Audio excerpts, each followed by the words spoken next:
The old man's fingers were blue with cold, and no one on that busy street corner even looked at him twice, except her. Rain hadn't fallen in Ashford Hollow for weeks, yet the morning air carried a biting chill that cut through wool coats and scarves alike. On the corner of Miller Street, where the bakery's oven sent warm, buttery air spilling onto the sidewalk, an old man sat curled against a brick wall, his cardboard sign smudged and unreadable, his eyes hollow with exhaustion. Hundreds of people passed him that morning. Businessmen adjusted their ties and stepped around him like he was a crack in the pavement. Women clutched their purses tighter. Children stared until their parents pulled them along. To the world, he was invisible, a shadow no one wanted to acknowledge, a reminder of something too uncomfortable to face before their first cup of coffee. But Adaise Whitfield noticed. She always noticed the things other people trained themselves not to see. She was 26, a nurse's aide who worked double shifts just to keep the lights on in the small apartment she shared with her ailing grandmother. And yet somehow, even with barely enough to stretch through her own week, she stopped. She always stopped. That morning on her way to the hospital, she crouched beside the old man, ignoring the stares of strangers, and asked him his name. He blinked at her, surprised that anyone had asked him anything besides, "Please move in," longer than he could remember. His name, he said quietly, was Solomon. If this story moves you even a little, please take a moment to like this video, drop a comment, share it with someone who still believes in kindness, and subscribe to Whispering Tales Stories, because we believe in second chances, and we believe stories like Solomon's deserve to be told. Adaise didn't have much. Her coat was patched at the elbow, her shoes had seen better winters, and her grandmother's medication bills ate into nearly every paycheck. But watching Solomon shiver against that wall, something in her chest ached in a way she couldn't ignore. She thought about walking away, the way logic told her to. She had responsibilities, a fragile grandmother waiting at home, a shift starting in less than an hour. But her heart wouldn't let her legs move in the direction of the hospital. Instead, she found herself gently helping the old man to his feet, looping his frail arm over her shoulder, and walking him 3 blocks to the small apartment she called home. Her grandmother, Beatrice, was skeptical at first, peering over her spectacles as Adaise led a stranger through their door. But one look at Solomon's tired, grateful eyes softened even her guarded heart. They gave him the couch, a bowl of warm soup, and a blanket that still smelled like lavender detergent. Solomon said little that first night. He seemed to be studying them, not with suspicion, but with something closer to disbelief, as though kindness were a language he had forgotten how to translate. Word spread quickly in their tight-knit building. Neighbors whispered that Adaise had lost her mind, taking in a homeless man off the street. Some said she was naive. Others said she was inviting danger into her home.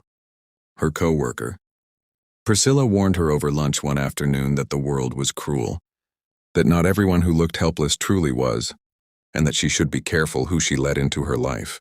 Adaise only smiled and said that if kindness always came with guarantees, it wouldn't really be kindness at all. Days passed and Solomon slowly began to open up.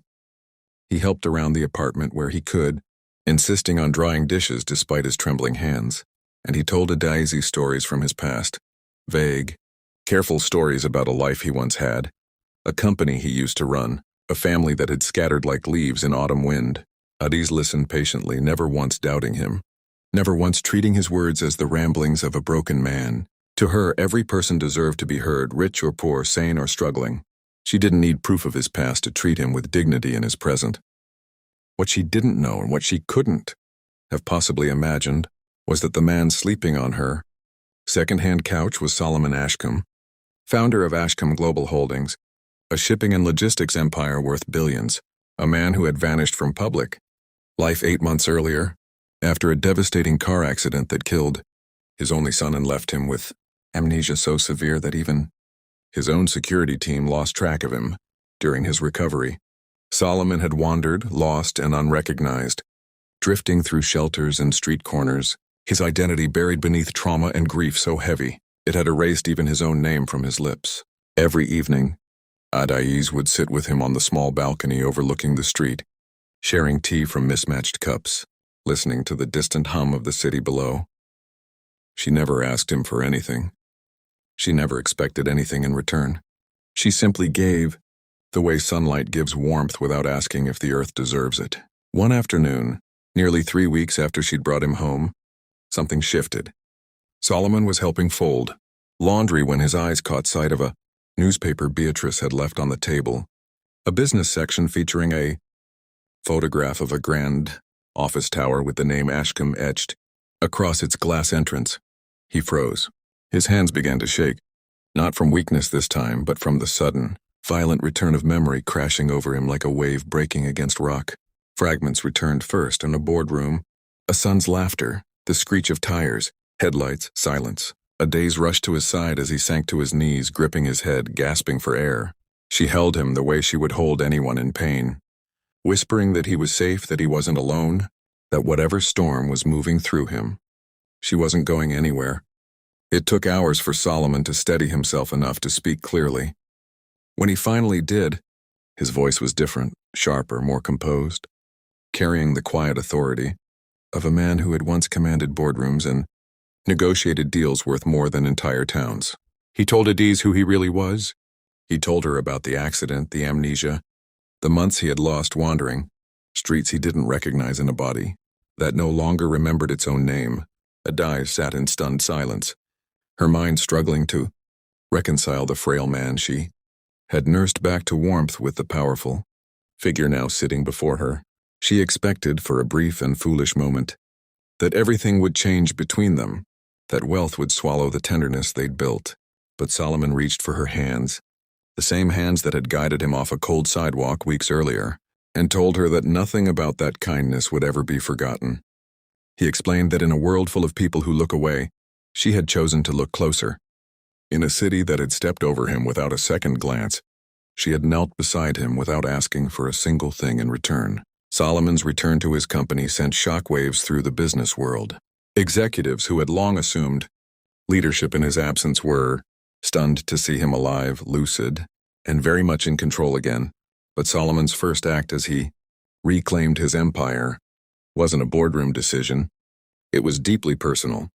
He established a foundation in his late son's name, dedicated to supporting caregivers, nurses, and everyday people who quietly showed up for others without recognition or reward. Eze was named its first director, not because of charity, but because Solomon insisted that no one understood compassion better than the woman who had carried a stranger home simply because her heart told her to. Beatrice, who had once questioned her granddaughter's judgment, now beamed with pride every time she told the story to neighbors, though she always joked that she still made Solomon dry the dishes whenever he visited. Eze's life transformed in ways she never sought and never expected, not because she was looking for a reward, but because she had never once treated kindness as a transaction. If this story touched your heart even a little, please don't scroll past without letting us know. Like this video, share it with someone who needs a reminder that kindness still matters, and subscribe to Whispering Tales Stories, so you never miss another story like this one. Before we close this chapter, if you believe kindness always finds its way back, comment the word grace below. Let it be a quiet promise between you and the story that you still believe in second chances. Years later, when people asked Eze why she stopped for a stranger that cold morning on Miller Street, she never spoke of billionaires or business empires. She simply said that everyone deserves to be seen, especially the ones the world has trained itself to overlook. And somewhere in that simple truth, an old man without a name found his way home, not to wealth, not to power, but to the kind of belonging money could never buy.